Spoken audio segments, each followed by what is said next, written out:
आज की वीडियो में हम बात करेंगे कि कैसे आप आलू और प्याज का होलसेल का बिजनेस शुरू कर सकते हो।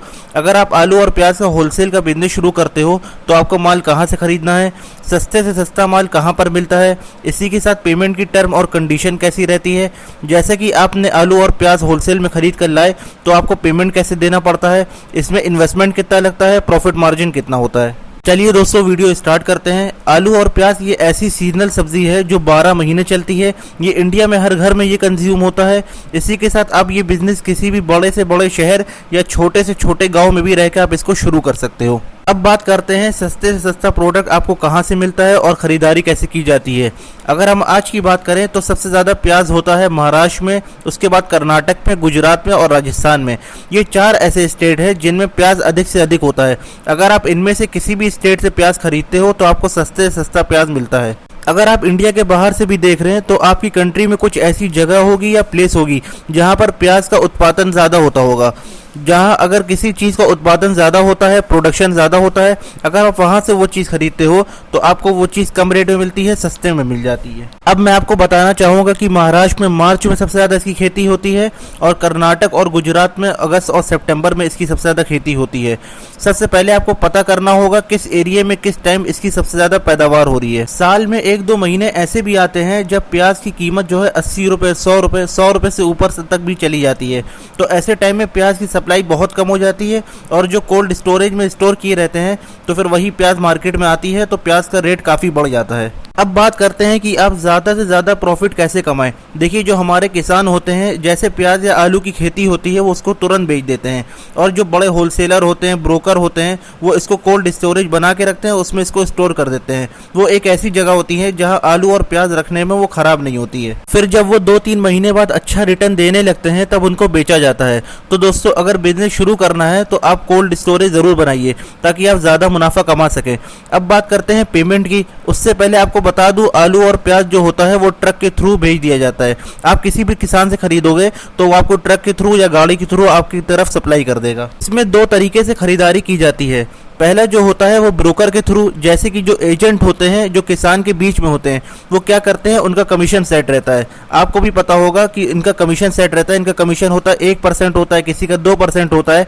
आप जो भी माल खरीदते हो उसका 1% या 2% इनको देना पड़ता है और वही कमीशन किसान को भी देना पड़ता है। एक तरीका होता है किसान से डायरेक्ट लेने का। इसमें एक इशू ये आता है, आपको पता नहीं होता है, ये पता लगाना काफ़ी मुश्किल होता है प्याज आलू किस वैरायटी की है और क्या रेट चल रहा। ऐसा इसलिए इसमें प्याज और आलू में काफ़ी वैरायटीज होती है और सबका अलग अलग दाम होता है। अब बात करते हैं पेमेंट कैसे देना है। पेमेंट की 2 से 3 कंडीशन होती है। पहली कंडीशन होती है आप फुल पेमेंट करें। जब आप गाड़ी लोड करवा रहे हैं तब आप अगर किसान को फुल पेमेंट करते हैं तो आपको उसमें कैश डिस्काउंट मिलता है। कैश डिस्काउंट कभी 5%, 6%, 10% तक भी आपको मिल जाता है। पार्ट पेमेंट डिपेंड करता है आपके ब्रोकर के साथ रिलेशन में। रिलेशन ब्रोकर के साथ कैसा है, आप कुछ पेमेंट जो है गाड़ी लोड होने के टाइम एडवांस दे दें और कुछ पेमेंट या तो जब माल आपके पास डिलीवर हो तब दे दें, या फिर जितनी टाइमिंग आपको मिली हो आप उतने टाइमिंग में उसका पेमेंट कर दें। एक और तरीका होता है माल बेचकर पेमेंट करना। ये तो जब ही हो सकता है जब आपके साथ ब्रोकर का काफ़ी अच्छा बिजनेस टर्म हो और काफ़ी सालों से आप उससे काम कर रहे हो। तो आप क्या करते हो, माल उठा लेते हो जब आपको ज़रूरत होती है, फिर आप 10 दिन, 15 दिन, महीने भर में उसका पेमेंट कर देते हो। बात करते हैं अगर आप ये बिजनेस शुरू करना चाहते हैं तो आपको किन चीज़ों की ज़रूरत होती है। सबसे पहला तो ये है, मार्केट के अंदर या सब्जी मंडी के अंदर दुकान या गोदाम होना चाहिए। अगर आपके पास दुकान या गोदाम नहीं है तो आप उसको किराए पे भी ले सकते हैं, क्योंकि आपके सारे कस्टमर वही सब्जी मंडी के अंदर जो है वेंडर होते हैं, वही सब होने वाले हैं। अब बात करते हैं, आपको GST नंबर लेना कंपलसरी है। इसी के साथ आपको फर्म और कंपनी का रजिस्ट्रेशन करवाना चाहिए। ऐसा हम आपसे बार बार इसलिए कहते हैं GST नंबर ले लें, फर्म और कंपनी का रजिस्ट्रेशन करवा लें, क्योंकि अगर आप अपने आगे बिजनेस को बढ़ाना चाहते हैं तो कि कोई प्रॉब्लम ना आए। इससे आप अपना बिजनेस भी अलग लेवल पे ले जा सकते हैं, बढ़ा सकते हैं और फिर आपके साथ कोई प्रॉब्लम भी नहीं होगी।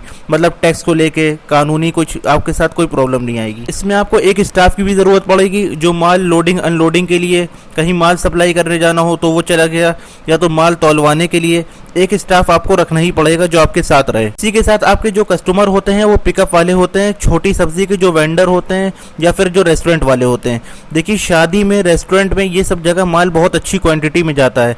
जहाँ भी मैरिज हॉल हो या शादी हो, कांटेक्ट जरूर करें। आप जितना लोगों के पास पहुँचोगे उतना अच्छा आपका माल बिकेगा।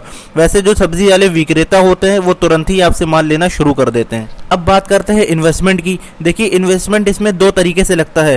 पहला इन्वेस्टमेंट जो लगता है वो दुकान या गोदाम में लगता है, और जो दूसरा आपका खर्चा आता है, जो मेन खर्चा आता है, वो इसमें स्टॉक का खर्चा आता है।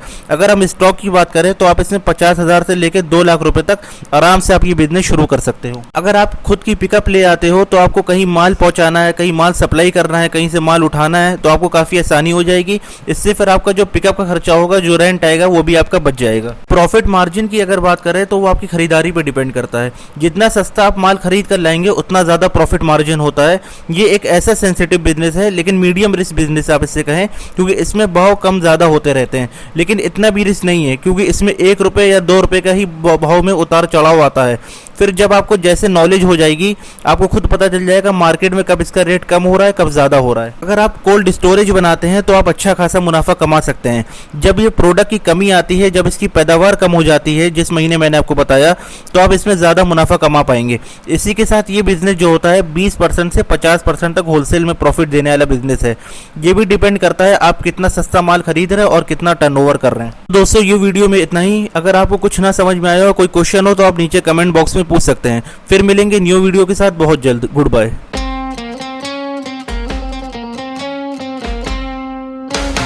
Hanukkah, oh Hanukkah, come light the